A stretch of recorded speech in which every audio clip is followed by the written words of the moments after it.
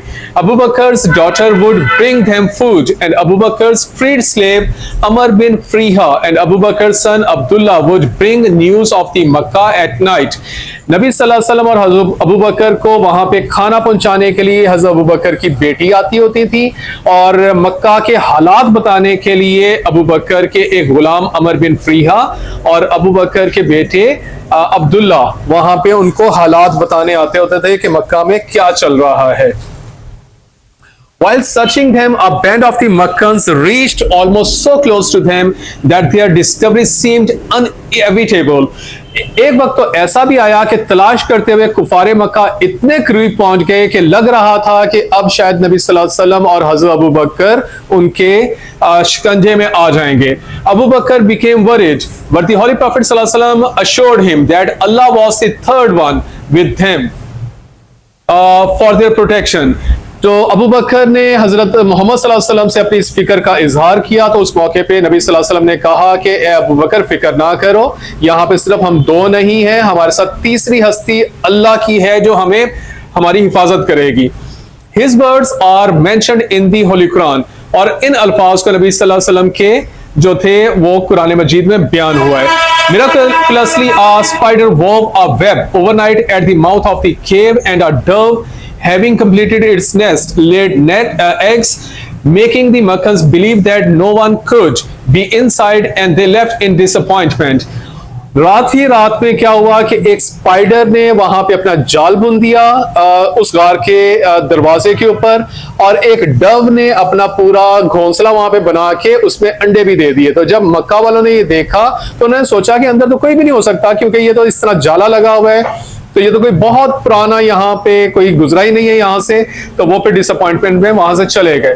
Holi prophet सल्लल्लाहु अलैहि वसल्लम and Abu Bakr stayed there for 3 days, 3 दिन वहां पे क्याम किया नबी सल्लल्लाहु अलैहि वसल्लम और हजरत अबू बकर ने। Departure from the cave of the Thawr and incident on the way of to Yathrib. तो बेटे ये क्वेश्चन इस तरह से भी बन सकता है अब कि अब ये केव ऑफ यस्रब से लेके मदीना तक के दरमियान के हालात आप बताएं।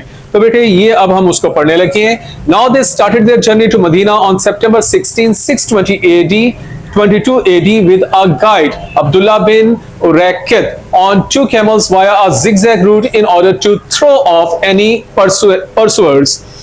तो अब्दुल्ला बिन उरैकित एक उनको गाइड मिल गया, और इस डेट को नबी सल्लल्लाहु अलैहि वसल्लम और हज़रत अबू बकर केव ऑफ सौर से मदीना के लिए निकल पड़े। Muhammad sallallahu alaihi wasallam called his camel mare Kasba, and she remained his favorite mount for the rest of the life.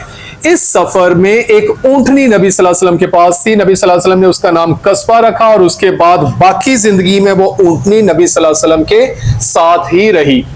But a bounty hunter, Suraka bin Malik, tracked them and began to pursue them. लेकिन एक दुश्मन जो था जिसका नाम सुराका बिन मालिक था, उसने नबी सल्लल्लाहु अलैहि वसल्लम और हजरत अबू बकर का पांव के निशान और उसका खोज लगा लिया और उनका पीछा करना शुरू कर दिया उन पांव के निशान के ऊपर। Suraka, however, had to abandon pursuit as his horse would not move forward by the command of the God. He realized that he could not attack the prophet of the Allah. लेकिन रास्ते में जो सुराका का घोड़ा था उसने आगे जाने से इनकार कर दिया, वो आगे नहीं जा रहा था अल्लाह के हुक्म की वजह से, जिसकी वजह से सुराका को ये फील हो गया कि वो नबी सल्लल्लाहु अलैहि वसल्लम को नुकसान नहीं पहुंचा सकता।